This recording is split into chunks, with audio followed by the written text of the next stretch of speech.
अब हम भारत की विदेश नीति के नए युग यानी सैन्य कूटनीति का एक विश्लेषण करेंगे। सैन्य कूटनीति जिसके साथ दूसरी कूटनीति भी शामिल है। एलएसी पर तनाव कम करने के लिए पहली बार भारत और चीन के बीच सैन्य और कूटनीतिक स्तर की संयुक्त बातचीत हो रही है। भारत और चीन के बीच एलएसी पर चीन के इलाके मोल्दो में 13 घंटे से यह बातचीत चल रही है। 13 घंटे हो चुके हैं और अभी भी समाप्त नहीं हुई है। इस वर्ष जून महीने से अब तक कोर कमांडर स्तर की यह छठी मीटिंग है। अब आपको भारत और चीन के बीच सैन्य कूटनीति वाली मुलाकात की 4 बड़ी बातें बताते हैं।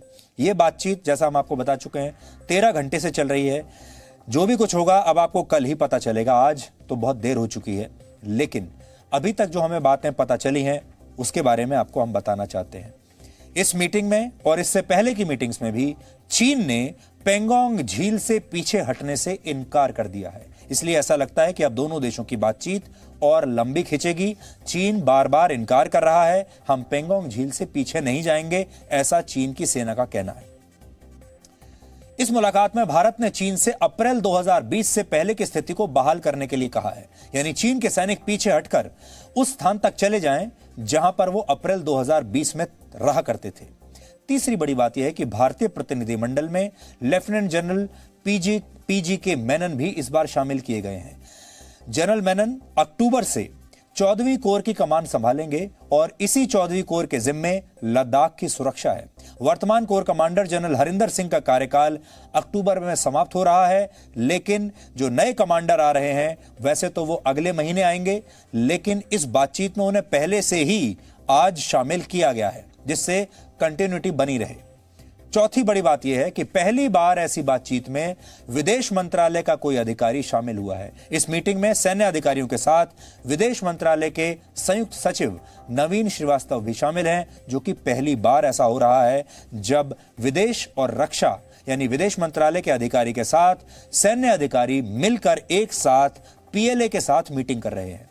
कुल मिलाकर आज के भारतीय प्रतिनिधिमंडल में 2 लेफ्टिनेंट जनरल हैं, 2 मेजर जनरल हैं, 4 ब्रिगेडियर हैं और आईटीबीपी के आईजी सहित विदेश मंत्रालय के एक संयुक्त सचिव शामिल हैं। ये हमारा पूरा की पूरा डेलीगेशन है।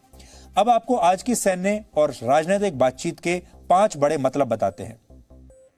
दोनों देशों के बीच पहली बार ऐसी बातचीत हो रही है जिसमें सेना लीड कर रही है, यानी अगुवाई कर रही है, और इसमें राजनायक भी यानी डिप्लोमेट भी शामिल हो रहे हैं।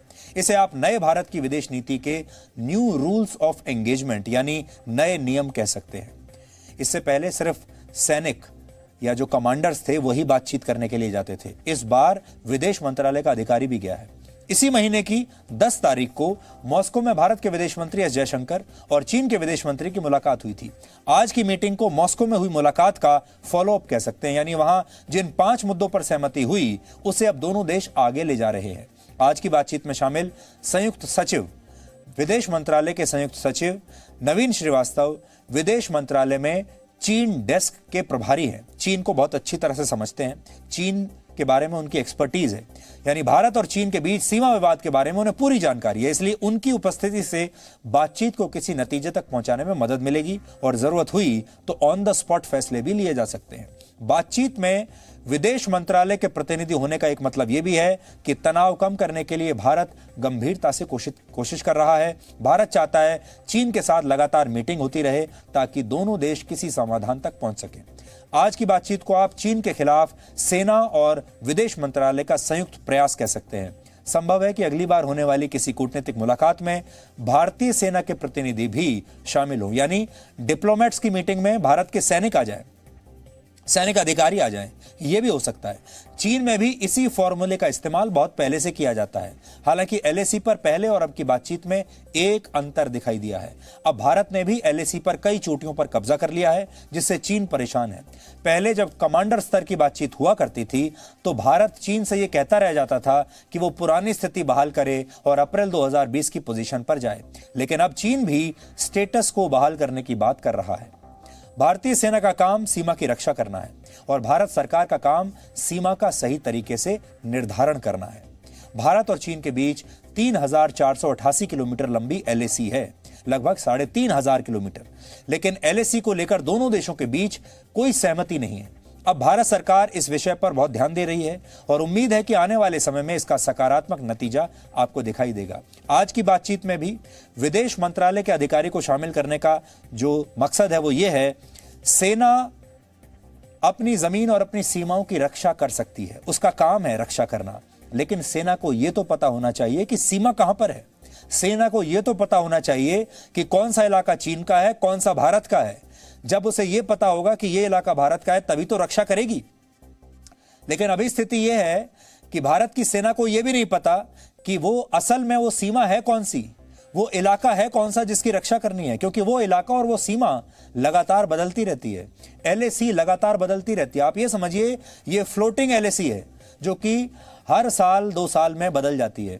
अब भारत की सेना को, भारत के सैनिक को, भारत के जवान को ये कैसे पता चले कि किस जमीन की रक्षा करनी है, कौन सी हमारी जमीन है और कौन सी चीन की जमीन है। और यही बात करने के लिए अब भारत ने अपने विदेश मंत्रालय के जरिए यह बात स्पष्ट करनी शुरू की है चीन के साथ कि पहले आपको सीमा निर्धारण करना पड़ेगा, आपको यह तय करना पड़ेगा कि सीमा है कहां पर, और सीमा जो आप कह रहे हैं कि ये एलएसी है, इस एलएसी को आप किस आधार पर एलएसी बता रहे हैं, इसके पीछे की भूमिका क्या है, इसके पीछे के डॉक्यूमेंट्स क्या हैं।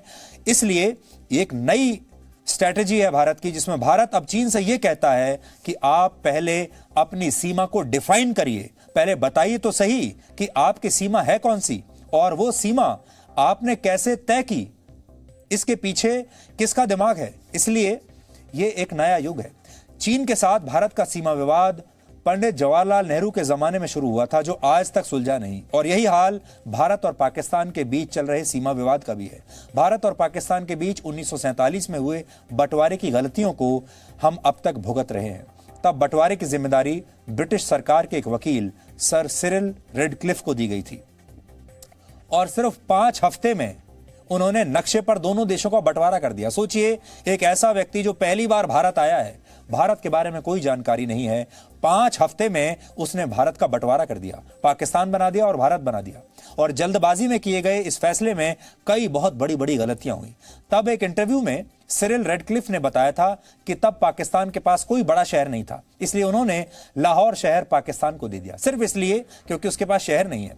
हालांकि लाहौर में ज्यादातर जनसंख्या हिंदुओं की थी, उस नाते लाहौर भारत में होना चाहिए था। लेकिन तत्कालीन ब्रिटिश सरकार ने भारत के आम लोगों की भावनाओं की कभी परवाह नहीं की। भारत और पाकिस्तान के बंटवारे पर कई फिल्में बनी हैं जिसमें ब्रिटिश सरकार की गलतियों को दिखाया गया है।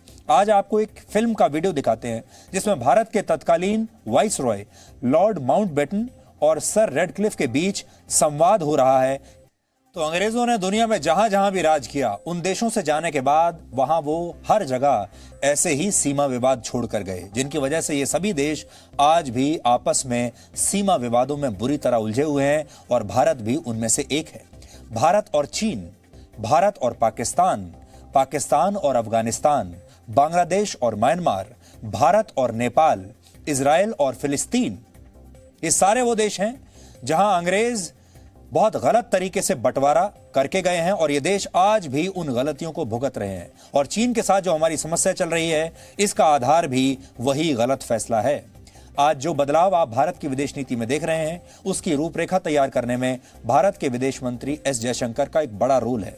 एस जयशंकर का कूटनीतिक करियर 38 साल का रहा है। उनका अनुभव और योग्यता उन्हें सबसे काबिल विदेश मंत्री बनाते हैं। वो भारत के विदेश सचिव भी रह चुके हैं, यानी उन्हें भारतीय विदेश नीति के बारे में पूरी जानकारी है। आप ये भी कह सकते हैं वो आज तक के सबसे अनुभवी विदेश मंत्री हैं और अब उनका जो अनुभव है वो भारत के फैसलों में आपको दिखाई दे रहा है।